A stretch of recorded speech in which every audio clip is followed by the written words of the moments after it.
আমাদের যদি বালু কাটার অবৈধভাবে বালু কাটবে, এই সমস্ত বিষয়গুলো নিয়ে আমার মনে হয় যে আমরা আপনাকে সহযোগিতা করতে চাই।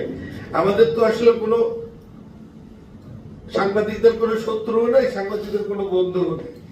আমরা আপনাকে তথ্য দিয়ে সহযোগিতা করব, আপনি আইনানুগ ব্যবস্থা নেবেন, সেটার জন্য আমরা আপনাকে সহযোগিতা করতে চাই।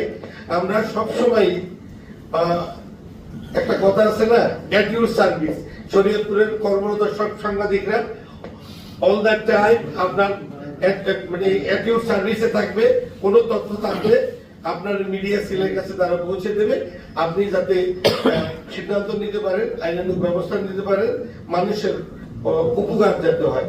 এবং আমরা সবাই মিলে আপনাকে তথ্য দিয়ে সহযোগিতা করে শরীয়তপুরকে বাংলাদেশের আমাদের যেই সূচক আছে নিচের দিক থেকে 63 বলি 62 বলি বা আরো নিচে বলি, এর থেকে আমরা আসলে উত্তরণ করতে চাই।